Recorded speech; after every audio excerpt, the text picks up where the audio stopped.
Roque, deixa eu fazer uma pergunta. O que você acha que acontece com a segurança pública do Rio de Janeiro? Que a gente tem os mesmos problemas de 2024, são os mesmos problemas de 1994.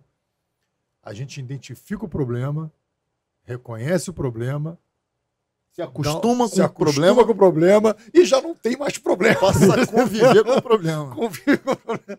Não, o que você acha que acontece, cara? Onde você identifica que é o grande problema da gente não conseguir resolver problemas de décadas? As pessoas chegam com, eu não sei, propõem soluções, não sei se... O que você acha que acontece? Por que isso só piorou? Cara, eu sou uma peça, uma pequena engrenagem, né? Eu sou uma pequena engrenagem de uma grande peça, de uma grande máquina, né?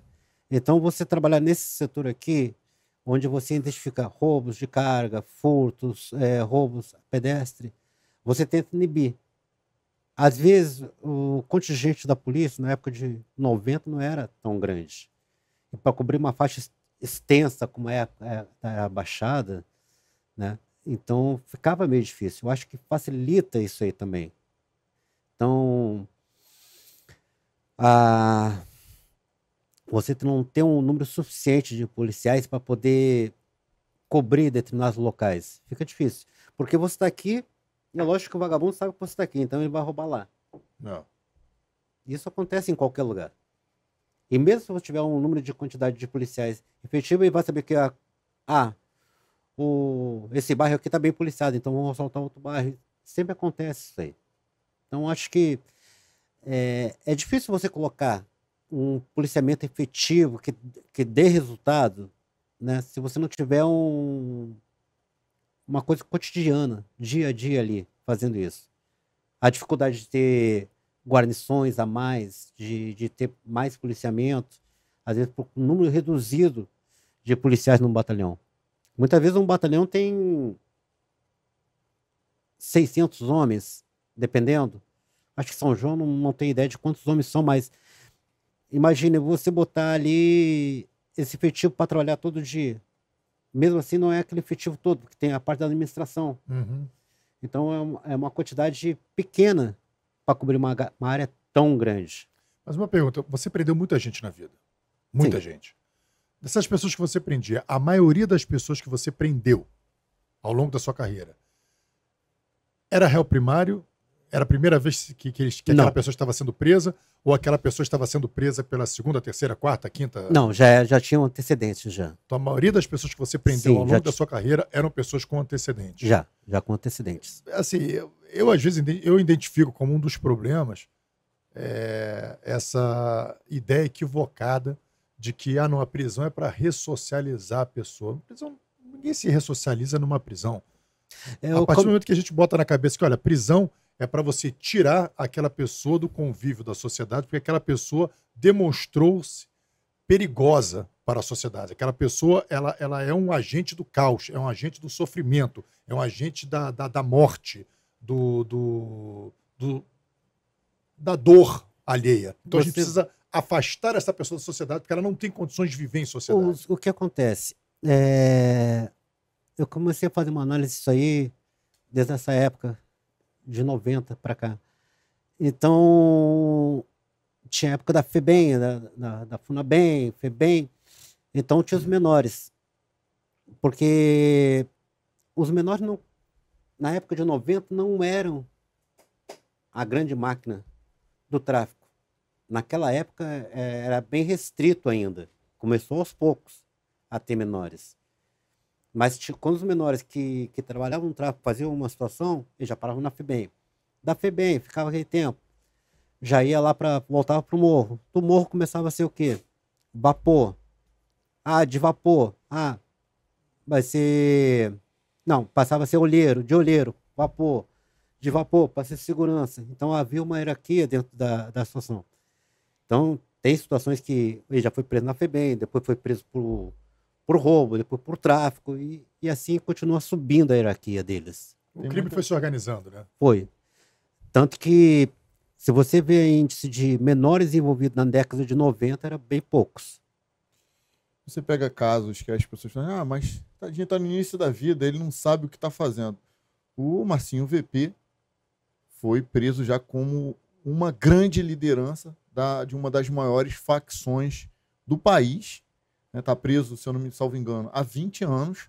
E ele, quando tinha 18 anos, já era um criminoso que se relacionava, inclusive, com políticos da época, fazia grandes negociações, dava ordens de execução, e alguém, né, pode aí pegar e falar assim, na bolha dele, falar assim, mas tem só 18 anos, tem só 17 anos, ele vai se ressocializar, vai viver.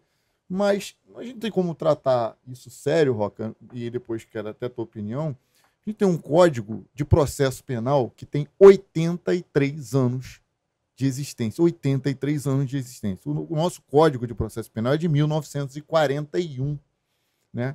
Então, o criminoso dessa época, de 41, ele nem é mais vivo, porque ele já morreu de velho. Se não morresse de velho, estaria solto, pode ter certeza.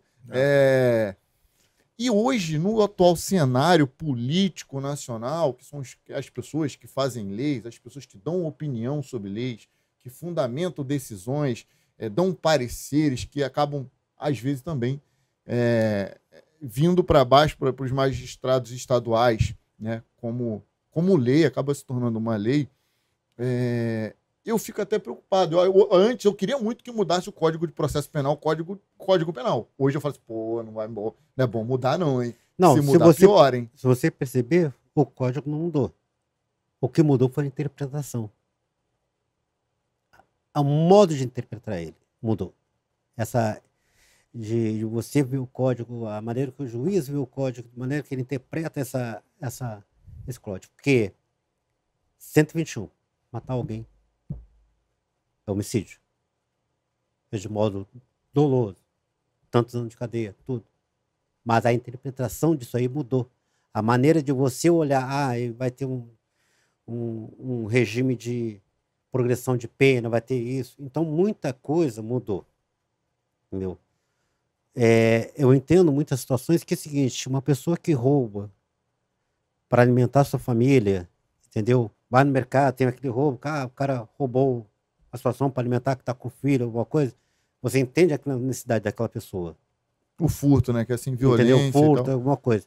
É diferente de uma pessoa que vai roubar por maldade, que bate, faz e acontece. E gosta da adrenalina, que além de roubar, esculacha a vítima. Já teve uma situação, né, que o cara foi pego, furtando no mercado. Isso foi até na Zona Sul. Aí cheguei lá, aí eu disse, não, ele pegou e tudo. Aí o cara chorando, não, minha filha tá doente, mostrou, falou, minha filha tá doente, isso que eu tudo. Eu roubei uma lata de leite Lean, né, desse leite para criança recém-nascida, né? Porque eu tô sem nada, ela tá com fome, tá comendo, isso que eu tô. Eu olhei assim, conversei com o gerente, bom, é um direito seu, se eu quer proceder, isso que eu tudo, a gente pode proceder, mas o senhor tem filho? O que você faria para alimentar seu filho? Então tem aquelas situações que você vê. Entendeu? Acabou até que o gerente da loja deu lá pro cara. Né? E o cara pediu mil desculpas porque disse que tentou de tudo, estava tentando correr atrás de emprego, correr coisa, não conseguia. Então você vê, são situações diferentes. Daquele cara que vai roubar alguém, já sai batendo, dando coronhada, ameaçando, gritando. Então você vê que a maldade não está na ação em si, e sim nas pessoas. Entendeu? São dois casos diferentes. O cara roubou para alimentar o filho dele. Outra coisa, o cara roubou pelo prazer de tocar o terror na vítima. São duas coisas bem diferentes. Isso tem que ser analisado quando você vai dar um benefício para o criminoso, né? Aquele que é a conduta dele até na prática criminosa. Porque o crime, ele vai ter que... Você cometeu o crime, você vai ter que cumprir a pena. Sim. Mas aí você tem os benefícios de um regime de progressão, de uma saidinha, de uma... Então isso tem que ser analisado, essa questão subjetiva. Pô, esse cara é um cara ruim, como é que ele praticou esse crime? Pô, esse cara é mau, esse cara é um cara que... por que ele praticou aquele crime? Por que fez? O que levou ele a praticar esse crime? Acho que tem que ter uma análise disso aqui tudo. Então tá se banalizando muito isso aí. Mas quem sou eu para poder falar? Eu sou formado em direito. Nós temos um problema social no Brasil. Então, se é um problema social, todo criminoso é vítima de uma injustiça social. Então, dar o benefício para todo mundo. Parece que é feito dessa forma, descriteriosamente. E aí nós temos as consequências, como tivemos nessa saidinha de Natal e Réveillon, né? Que a gente contabilizou aqui esses dias 4 assassinatos. De um jovem Camboriú que foi morto a paulada por causa Aquele policial que foi abordar o policial que foi abordar levou o tiro no Minas, rosto. tomou 2 tiros na cabeça. Uma vítima de Maria da Penha. A menina que foi vítima do seu ex-companheiro. A menina que foi vítima do ex-companheiro. A cozinheira lá em São Paulo, no quarto de hotel, foi morta asfixiada. Isso que a gente está lembrando. Isso, assim, que resultou em morte. Fora roubos que podem ter acontecido. Teve aquela trans que foi abraçada pelo médico Drauzio Varela no Fantástico, que também foi recapturada por estar descumprindo as regras da saidinha de Natal. E fora os que foram bem-sucedidos na prática criminosa, né? Conseguiram roubar e passar batido e ninguém... É por isso que eu falo, a maldade está nas pessoas. A maldade está nas pessoas. O pessoal fala assim, o negócio, essa situação de armamento, que teve uma restrição muito grande agora no negócio de armamento. A maldade não está na arma, a maldade está na pessoa que usa a arma. Entendeu? Que uma arma você pode servir para você ter um cidadão de bem. Pode ter uma arma, beleza. Ele vai usar o quê? Para se defender e defender sua família. Mas tem aquela pessoa que usa a arma para quê? Para causar o terror. Então não está no objeto, está assim na pessoa em si. É como eu falo da ação. Uma pessoa que roubou para alimentar o filho, que fez de tudo, não teve condições, o filho está passando necessidade, tá coisa. Entrou, fez um crime? É crime? É crime. Mas há de se ver também o que levou ele a fazer isso. Então eu não condeno as pessoas. Pessoas trabalham, correm atrás, têm dificuldade. Eu sei que é isso. Tu acha que muita gente gosta de morar em favela? Não. Se o pessoal pudesse morar em um local melhor, morariam. Mas sujeito porque não tem condições. Porque 99% dos moradores de comunidade são pessoas de bem. Não. São pessoas de bem. Entendeu? Mas tem aqueles que se envolvem do lado do crime.